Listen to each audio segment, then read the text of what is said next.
పెట్టి. హలో, నా పేరు త్రివేణి.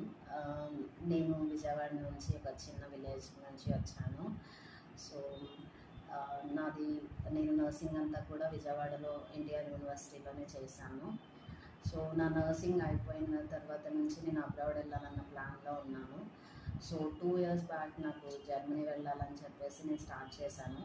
నేను ఎప్పుడైతే జర్మనీ వెళ్ళాలని స్టార్ట్ చేశానో కొన్ని ఇన్స్టిట్యూట్స్ని నేను కన్సల్ట్ అయ్యాను. సో వాళ్ళ రాంగ్ గైడెన్స్ వల్ల నేను చాలా టైం వేస్ట్ చేసుకున్నాను. మనీ కానీ టైం కానీ చాలా ఇన్వెస్ట్ చేశాను. సో ఇంత టైం అదట్టు జాబ్ మానేజ్ చేశాను. సో ఇంత టైం ఇదైన తర్వాత ఫ్యామిలీ సపోర్ట్ నేను I loss my family support also. So ఆ టైంలో నాకు నా ఫ్రెండ్ ఇలా చెప్పారు, స్వపల్ ఫెసిలిటర్స్ ఉంది, సో వాళ్ళు హెల్ప్ చేస్తారు, నువ్వు జర్మనీ ఇంత టైం మనీ ఇన్వెస్ట్ చేసిన తర్వాత ఇది చేయాల్సిన అవసరం లేదు, వదులుకోవాల్సిన అవసరం లేదని. సో అప్పుడు నేను స్వర్ణ మేడంని, నాగరాజ్ సార్ని కలిసాను. సో వాళ్ళు నాకు చాలా హెల్ప్ చేశారు. అన్ని జర్మనీ నుంచి ట్యూటర్స్ని కానీ, జర్మనీ నుంచి కేర్మీ టు కన్సల్టెన్సీ ఉండే వాళ్ళందరినీ కూడా వెల్ ట్రైనర్ ట్యూటర్స్ని ప్రొవైడ్ చేశారు. అయినప్పటికీ నేను నా హెల్త్ ఇష్యూస్ వల్ల కొంచెం నేను ఫస్ట్ టైం B1 ఎగ్జామ్ని క్లియర్ చేయలేకపోయాను. సో అలాంటి టైంలో కూడా వదిలేద్దాం అనుకున్నాం జర్మనీ, నేను నా ఫ్యామిలీ. బట్ స్వర్ణ మేడం పర్సనల్గా మోటివేట్ చేసి నాకు అన్ని విషయాల్లో హెల్ప్ చేశారు. నేను ఆల్రెడీ చెప్పాను కదా, చిన్న విలేజ్ నుంచి వచ్చానని చెప్పేసి. So middle class family.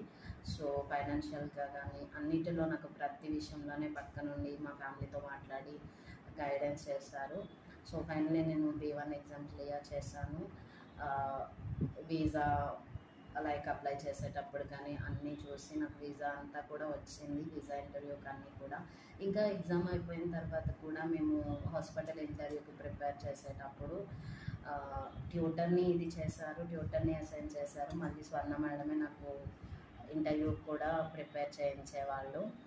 So అలా నేను ఎగ్జామ్కి ఇంటర్వ్యూ కూడా క్లియర్ చేశాను. తర్వాత కాంట్రాక్ట్, తర్వాత వీసా అంతా అయిపోయింది. సో నేను ఇప్పుడు నా గోల్ని నేను అచీవ్ చేశాను. నేను త్వరలో జర్మనీ వెళ్తున్నాను. So I'm very very thankful to Swarna ma'am, Nagaraj sir, స్వపల్ ఫెసిలిటర్స్. So మీలో ఇంకా ఎవరికైనా అరే అమ్మాయి అంటే జర్మనీ అంటే అబ్రాడ్ వెళ్ళడం ఏంటి, ఊరుల నుంచి వచ్చినా కూడా ఇక్కడే ఉండిపోతాం, అలా ఎవరైనా మిమ్మల్ని వెనక్కి ఇది చేస్తున్నా ఉన్నవాళ్ళు, అలా ఉన్న వాళ్ళకి ఇలా గోల్స్ ఉండి అచీవ్ చేయాలని ఏమన్నా డిజైర్స్ ఉంటే నేనైతే చెప్పగలను, మీరైతే స్వపల్ ఫెసిలిటర్స్కి వస్తే definitely you will achieve your goals నాకులాగా. సో